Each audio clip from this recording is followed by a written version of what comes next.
tonight we have a graduate of Loyola, Beth Patterson, and she is a musician. Those of you who don't know, Greek is a big name, but she, like so many of you all, is a musician first, but has become a business person and is now doing a delicate balance of music and business. The great thing for me about that is I really, not one of my favorite things to do, but is that we get to listen to her play rather than just listen to her talk or me talk. So she's going to play a couple songs, and then we'll do as brief an interview as absolutely possible, and she'll play a little more, and then we'll have a question and answer. So if you all would welcome Beth Patterson.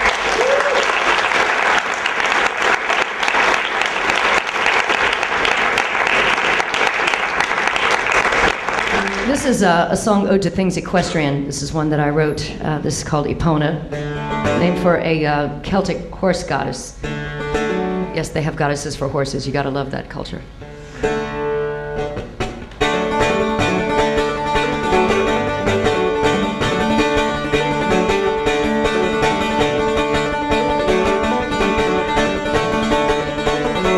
Last night I watched for Hooven couple conquer whip and spur.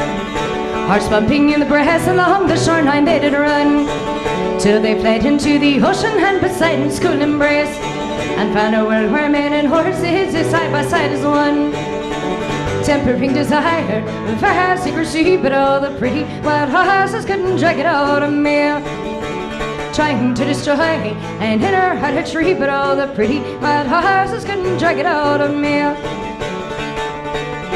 If the flesh is bond and willing and the spirit lies as weak, then the penalty is grim as all the pretty horses know. You'll be shackled to their tails as they run up in for directions, and the heart is torn sunder but the spirit free to go.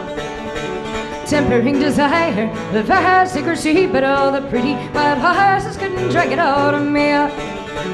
Trying to destroy and in her heart a tree, but all the pretty wild horses couldn't drag it out of me.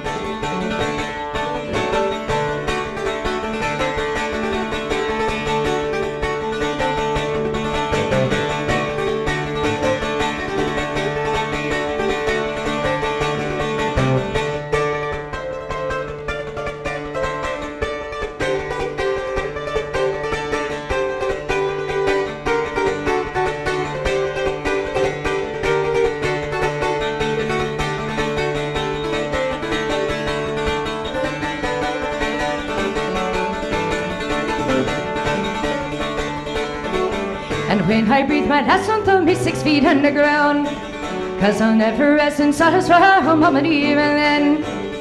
Just scatter all my ashes on the backs of those wild ponies, that I may last run within my body to transcend. Tempering desire with a secrecy, but all the pretty wild horses couldn't drag it out of me. Trying to destroy and in her heart a tree, but all the pretty wild horses couldn't drag it out of me.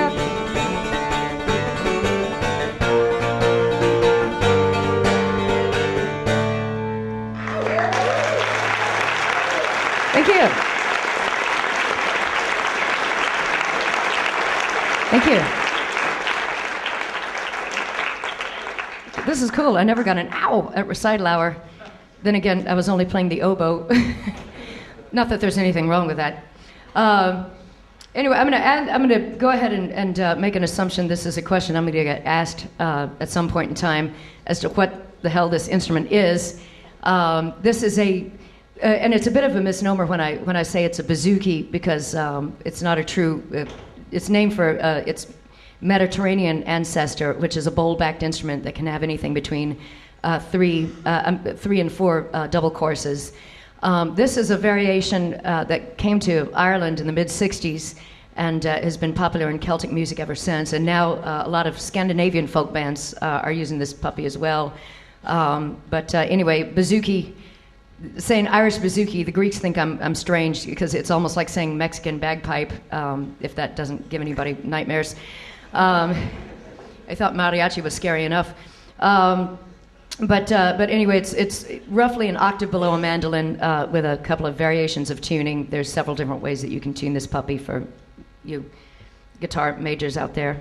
But anyway, it's a bouzouki. Some people call it a citern, octave mandolin. It's all good. In airport security, it's a banjo. Actually, they don't care anymore, just so long as it isn't a bottle of shampoo. But anyway, and this is cool because I get to playing for so many music types, because I get to play stuff that's a little bit too musically cerebral for your typical bar crowd, such as this one that changes time signatures. Anyway, this is a song that I wrote to just be mean. It's called Quicksilver, and it changes time signatures. And I wrote it specifically so that the people that come out on the gigs and they think that they can Irish dance, because I do a lot of gigs that are predominantly Irish music, although I do crossover, and they get up and they cavort around, and it looks like a bunch of catatonic leprechauns stepping on 18-inch models of Stonehenge. So that's the beauty of odd meter. So I whip out this little number and to see if I can make them fall down, go boom. I think I've touched a sensitive nerve.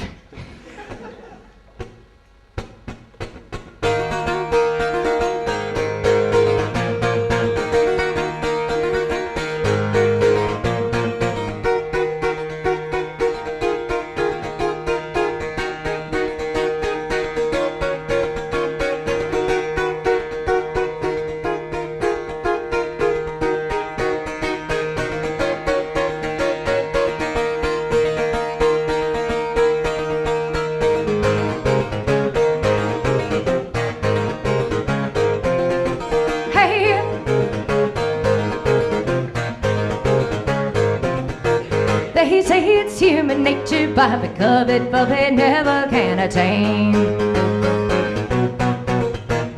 The lessons fall upon deaf ears, a pattern that we never can explain. The unteachable science of power, locked away in that ivory tower. It's so lofty up there that my heart beats like a drum. I watch a king perch on his throne, his troops form a barricade against the unknown, and not give anything to understand his rule of law. It's quicksilver water through my fingers, like the wild pony no one can catch. Moonlight on the mirror, rushes on the river, pale cloud of smoke that escapes through the hatch. It's quicksilver, it's quicksilver. Well, I lost the war but won the battle as the full moon shines down on my prize. And not mine for the keeping, but the best things come to she who really tries. There may be all I ever received, but anything more may be hard to believe. No one can presume to set a snare without falling in a trap. If I've done it like an invisible shield, as a scan for breaking the great false field, and not give almost anything for a taste of that. It's quicksilver water through my fingers, like the wild pony no one can catch. Moonlight on the mirror, rushes on the river, pale cloud of smoke that escapes through the hatch. It's quicksilver water through my fingers, like the wild pony no one can catch. Moonlight on the mirror, rushes on the river, pale cloud of smoke that escapes through the hatch. It's quicksilver, it's quicksilver. Oh, oh, oh, oh, oh.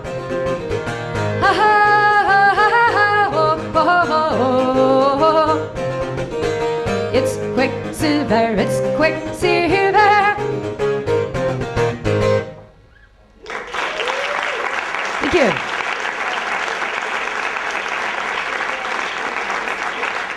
Thank you. Oh, bartender, this man jumped up on stage. Oh. Well, that was unbelievably great.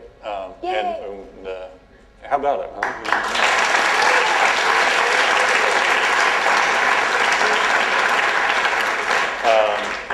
And we'll hear more if you don't mind playing a couple more songs. You seem to enjoy it, and maybe get more references to Spinal Tap in. Oh, do we have an 18-inch model of Stonehenge? They're not as confused as you are they? Well, I managed to find my way to the stage. And I didn't introduce you the right way. You did want me to introduce you how? I'm Rick James, bitch. Right. Oh, no. I figured it would be better if you said it. Right. All sorts of liability. Was if that I say convincing? that, yeah. Dave Chappelle, ladies and gentlemen. So, getting to hear you play and reading your bio, I mean, I think it's so. What you've done is fantastic, right? But what you've done is also, I think, what is the path, right? In some ways that musicians today have to take. I mean, you part owner, maybe full owner of a studio, session musician, solo musician, part owner of a label. How did that happen? How did you get?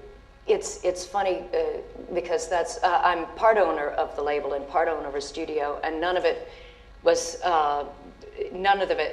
was completely planned out like I had thought. Because what do you mean? As an oboe major, you didn't? Well, I was going to be an electric oboe player, but no. No, I actually. I feel guilty when I say that because I was a mediocre oboe player at best. And while I was maintaining my scholarship, barely, but I was maintaining my scholarship here, I was also starting to play at, there was a pub that sadly is no longer in existence thanks to our friend Katrina, the hurricane. No offense to anybody named Katrina sitting here. It's strange because if I'd gone back and planned it, it seems like a really brilliant idea of the path that I took, because now I'm making a living doing a heavy amount of original music. But what I started out doing was something that marketable, because I think the general public is going to be drawn to the familiar. And I'm sure a few avant-garde musicians out there are going to know this, that people are very, very scared of something that is considered weird, or what the hell is this? Yeah, and so I started out, yeah. I don't want to interrupt you, but okay. I mean, I think it's worth noting at this point that John Zorn won a MacArthur Genius Award, right? Does anyone care about that? I do. All right, John Zorn, I mean, I think that's an avant-garde musician who's being recognized this career, and now he's a MacArthur fellow getting $1 million or $500,000 or whatever, and is a genius, and for doing his thing and staying on the path, and that's the path that you take. And well, there's still a MacArthur Genius Grant in your future, I hope. Cool. Yeah. Whatever. But it's funny. I mean, not to say that what I'm doing is avant-garde, but it certainly ruffles the feathers of the hardcore traditionalists. You're playing a bouzouki. I am playing a bouzouki, which sounds a lot more interesting than it really is. But it's by starting out first doing, while I was not studying, which was quite often that I was not studying, I was playing in the quarter, doing a lot of traditional music, and then slowly starting to write songs and kind of working my way in by playing a couple of originals and then more originals. And the next thing I know, I actually have people requesting my originals, and it's a balance. It's kind of a trade-off, because what I would like to be doing more is more original music, but the gigs that I'm doing in the quarter are more or less my day job. I've never had a real job per se, and hopefully don't have to.